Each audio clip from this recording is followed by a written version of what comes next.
3 minggu lagi udah Ramadan ini, gimana dong nih? Masya Allah. Aduh.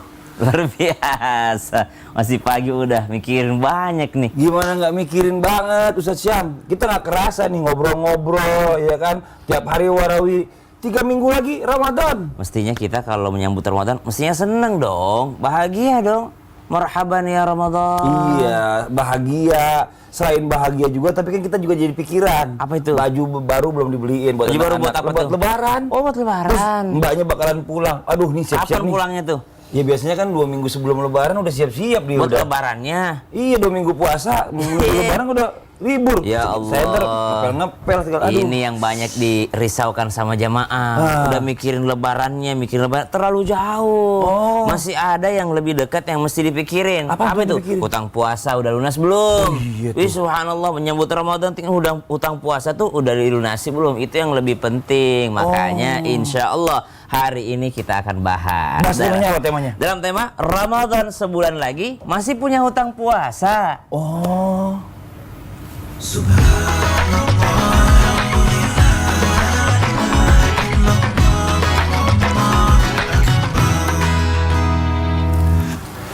A'udzubillahiminasyaitonirrajim. Bismillahirrahmanirrahim. Assalamualaikum warahmatullahi wabarakatuh.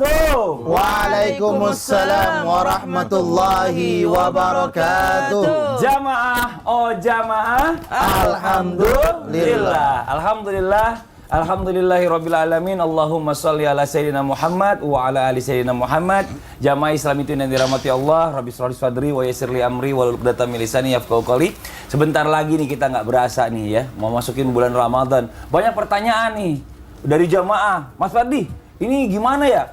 Kalau misalnya nanti Ramadan ini udah nggak kerasa, padahal nih kita belum bayar utang. Mana nih sakit mulu mau bayar. Terus ada yang bilang lagi hamil. Ini lagi hamil nih Mas.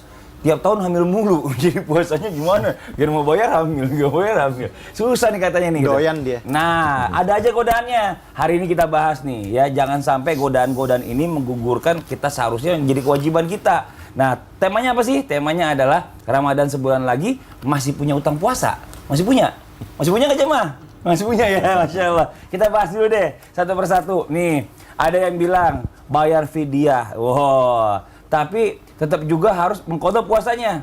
Bagaimana nih caranya nih yang benar nih ya? Karena kalau tiap tahun masih ada aja halangan untuk mengqadha puasanya. Halangannya misalnya contoh tahun kemarin lagi hamil. Tahun sekarang lagi nyusuin. Kemudian mau bayar utang hamil lagi. Nih, nyusuin lagi. Ini mau penjelasannya ini biar jamaah jelas nih. Terutama buat para wanita dulu. Itu dijelaskan faidatun min ayami ukhar. Iya, Dia wajib ganti. Ya, bagaimana kalau jelasin sambil berdiri sambil tausiah, Habib? Oh, duduk. Biasa duduk kan Iya, satu. Diri aja udah. Ya akhirnya Mas Fadli. Iya, Habib. AR.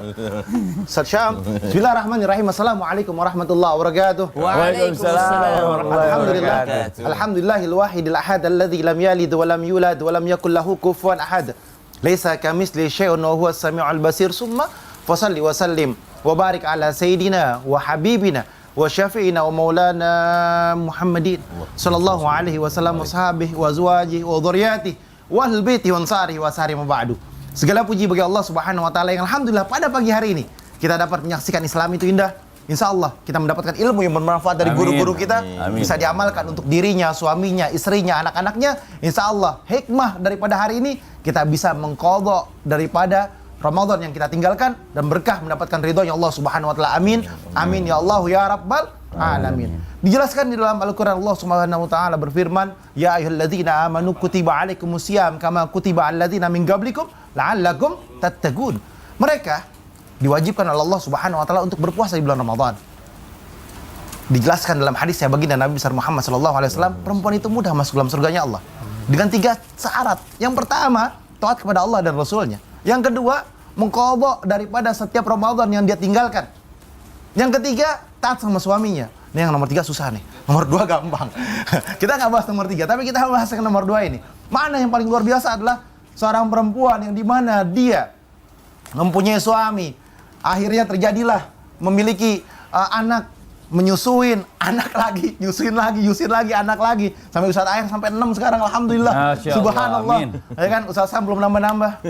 Intinya adalah apa? Intinya ketika seorang perempuan tersebut dia dalam keadaan menyusuin, nah sekarang ditanya dulu kita hukumnya nih.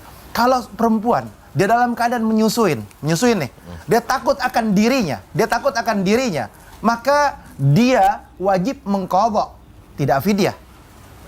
Terus kalau misalkan dia takut akan dirinya dan bayinya, dia wajib mengqadha dan tidak fidyah. Dia takut akan bayinya, tidak dengan dirinya, maka dia wajib mengqadha dan fidyah. Oleh karena itu, banyak di antara kita lagi nyusuin, mumpung nyusuin deh, udah alasan aja deh, udah takut akan bayinya gitu kan, atau takut akan dirinya, akhirnya dia nggak puasa. Dia malas qadha lagi karena baru 1,5 tahun udah hamil lagi, baru 1 tahun belum 2 tahun dia susuin nih, hamil lagi, ya kan? 4 tahun begitu nggak berasa tuh. Dia 4 tahun nggak berasa, maka selama kurang lebih 4 tahun tersebut, kurang lebih 30 hari atau 29 hari dikali 4, maka dia wajib untuk mengqadhanya. Wajib dia untuk mengqadhanya karena apa? Wajib. Kutiba alaikumusiyam kama kutiba alladzina min qablikum la'allakum tattaqun. Kalau dia tidak mengqadha daripada Ramadannya, dia bukan orang yang bertakwa kepada Allah. Jelaskan dalam hadisnya baginda Nabi besar Muhammad SAW, maka dia tidak akan mendapatkan surganya Allah Subhanahu wa taala. Kan syarat masuk surga dengan 3 hal perempuan tadi. Salah satunya adalah dia mengganti daripada setiap Ramadannya. Dia mengqadha daripada setiap Ramadan yang telah ditinggalkannya. Dalam Al-Quran Allah Subhanahu wa taala berfirman bahwasanya disegerakanlah kamu. Untuk apa? Untuk berpuasa di bulan Ramadan ketika kamu tinggalkan. Dan disuruh apa lagi oleh baginda Nabi besar Muhammad SAW? Maka disuruh yang namanya perempuan itu berpuasa, jangan tinggalkan puasa. Qadha ketika kamu bisa, dan ketika kamu sakit istirahat dulu. Ketika kamu sembuh, puasa lanjutkan. Oleh karena itu, mereka yang beriman dan bertakwa kepada Allah akan mengqadha daripada setiap yang dia tinggalkannya dan daripada hitungannya. Dia tinggalkan 3, gantinya 3. Betul. Dia 10, gantinya 10. Dia 20, gantinya 20. 100 pun gantinya 100. Harus ganti 100. Jadi bedakan nih bicara masalah antara puasa sunnah dengan puasa wajib. Yang Betul. namanya wajib, ya berarti harus diganti. Ya segala sesuatu yang wajib harus dibayar ya Ji ya. Betul. Begitu juga dengan sholat ya. Iya. Masya Allah luar biasa. Nah Ustaz Syam kita lanjut lagi nih. Iya. Jadi kan ada kemudahan untuk bayar fidyah. Pertanyaannya membayar fidyah ini berupa apa? Harus yang mateng apa bisa yang mentah? Atau mungkin bisa duit aja. Ini bagaimana masalah fidyah ini penjelasannya nih? Syekh Wahbah Zuhaili menjelaskan bahwasanya la yajuzu ikhrajul qimah ya indal jumhur. Tidak diperkenankan mengeluarkan fidyah bagi kalangan mayoritas ulama dalam bentuk qimah, dalam bentuk uang. Illa al-Hanafiyah, kecuali mazhab Hanafi. Jadi semua mazhab selain daripada Hanafi itu tidak memperbolehkan daripada mengeluarkan dalam bentuk uang, baik itu denda, kafarat ataupun fidyah tadi. Jadi semuanya mengamalkan daripada ayat fa it'amu 'asharati masakin, memberi makan, karena ayatnya mengatakan memberi makan, memberi makanan. Maka mayoritas ini mengatakan adalah memberi makan sesuai dengan makanan pokok daerah masing-masing. Kecuali Hanafiyah. Hanafiyah berpendapat bahwasanya boleh mengeluarkannya dalam bentuk uang, akan tetapi hanya terbatas pada harga kurma, gandum, dan juga kismis tadi. Jadi dia harganya bukan harga beras, tapi harga daripada kurma. Nah itu al-qimah, dengan pembayaran dengan uang tadi. Kalau selain daripada itu, mesti dengan makanan pokoknya, beras kah, atau Betul. misalnya dengan memberi makan 1 porsi makan. Allah Masya Ta'ala. Allah. Makasih banyak Ustaz Syam penjelasannya. Nah sekarang kita lanjut lagi nih. Jamaah! Kalau ngomongin masalah puasa ini semangat nih. Karena banyak orang ini kan yang suka, mohon maaf ya, menggampangkan yang namanya nggak batalin puasa, nauzubillah min zalik. Nah ini kita bicara masalah usia nih. Makin kita tambah umur, makin sepuh, umur 78, 80. Ini Masya Allah nih. Kalau kita bilang secara kekuatan fisik berkurang, cara kekuatan puasa juga berkurang nih Ustadz. Nah ini buat orang-orang yang udah makin senja, yang umurnya tua ini, bisa nggak nih kalau sampai dia nggak puasa atau mungkin nggak kuat itu, dia harus qadha atau mungkin hanya bayar fidyah aja nih buat mereka? Kita jawab deh. Mau sekarang. penjelasannya. Ya, baik. Silakan. Terima kasih Bang Fandi. Sama-sama, Salam Ustaz Habib. Aher. Bismillahirrahmanirrahim. Alhamdulillah wassalatu wassalamu ala Rasulillah wa ala alihi wa ashabihi wa mawalah wa la haula wa la quwata illa billah.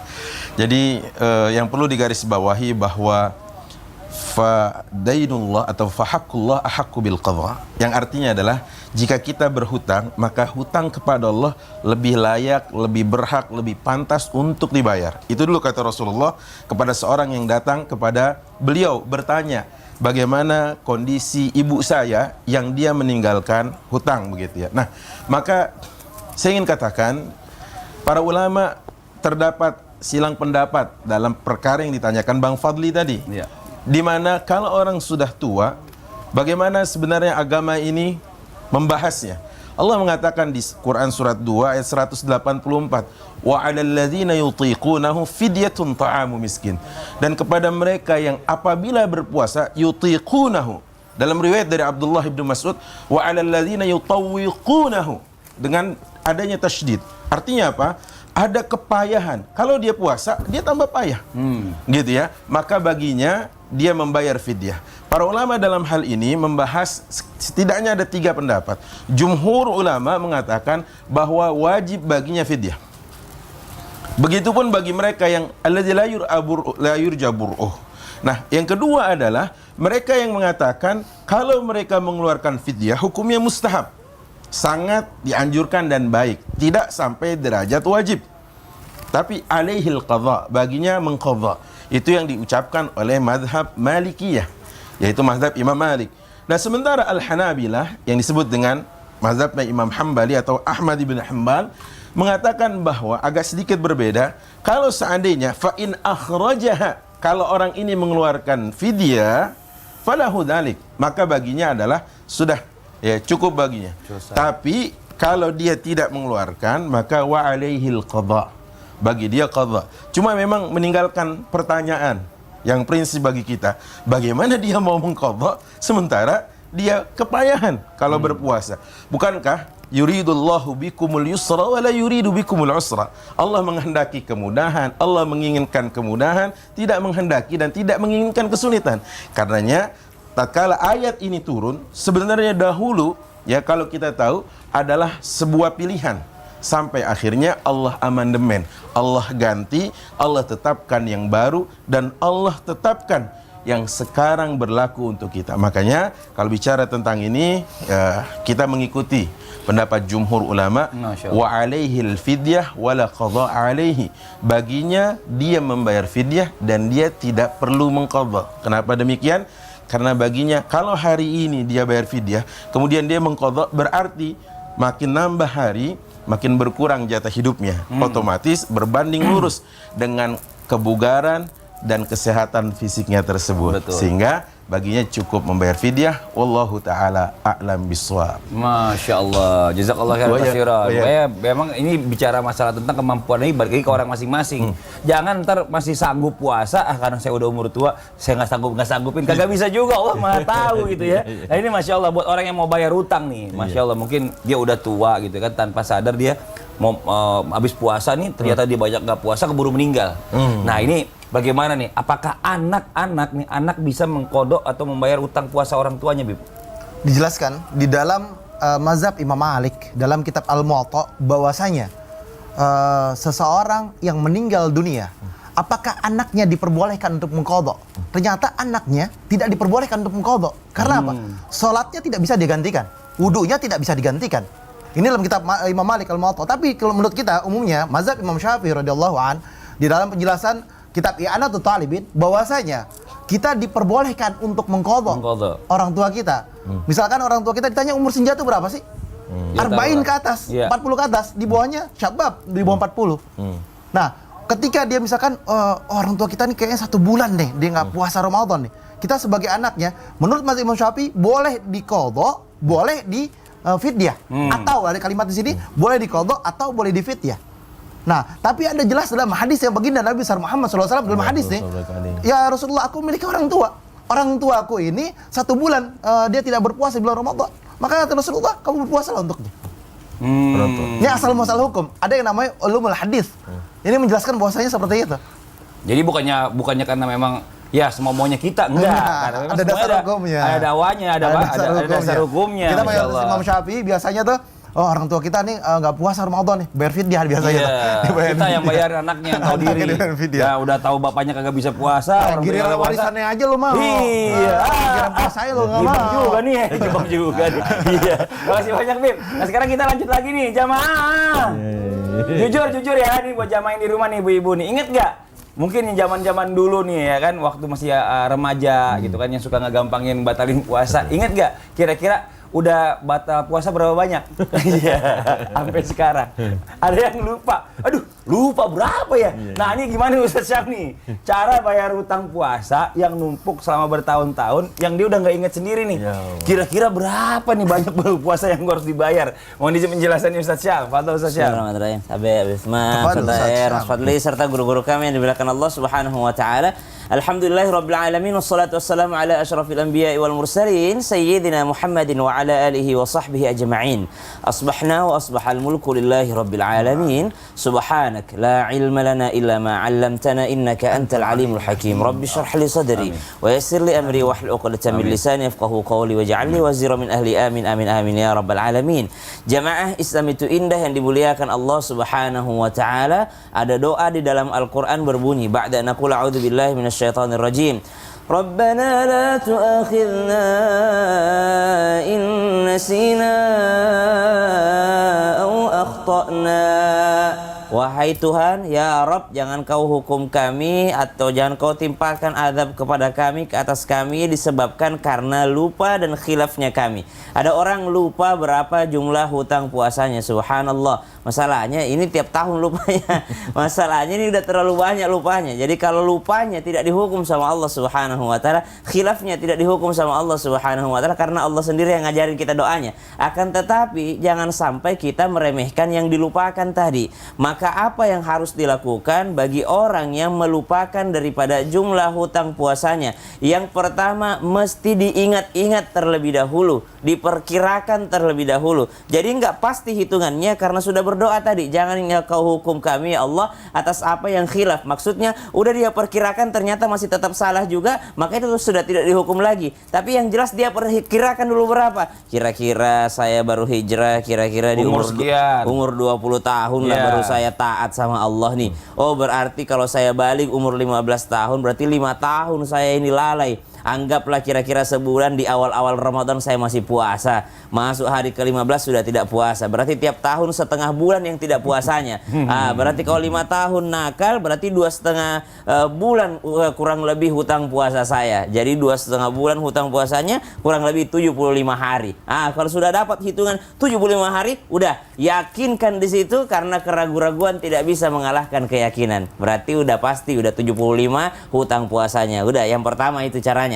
Yang kedua, menurut Imam Ibnu Hajar Al-Haytami, bahwasanya orang kalau sudah tadi melaksanakan yang pertama, udah diperkirakan, apa yang mesti dilakukannya adalah memperkirakan daripada setelah dia membayar hutang puasanya, dia memperbanyak puasa sunnahnya dengan niat, ya, dengan niat seperti orang yang berwudu ulang. Ya, jadi niatnya puasa sunnah, tapi kalaupun masih ada hutang puasanya, puasa sunnahnya membayar daripada qada puasa tadi, daripada puasa yang ditinggalkan. Seperti orang yang kehilangan wudunya, dia wudu ulang, kalaupun masih ada wudunya dia menjadi wudu pembaharuan, tapi kalau sudah batal wudunya menjadi wudu yang insya Allah akan menjadi wudu yang beneran tadi. Wallahu ta'ala alam. Oh, Masya Allah. Jadi ini buat jamaah Islam itu yang ada di rumah, ayo mulai hitung-hitung lagi, mulai hitung-hitung lagi. Ini nggak main-main, nanti kita mati ini ditanyain masalahnya puasa ini wajib hukumnya. Nah sekarang gini, Beb, ada yang bilang sama saya, sebenarnya Mas Fadli bisa nggak sih kalau puasa itu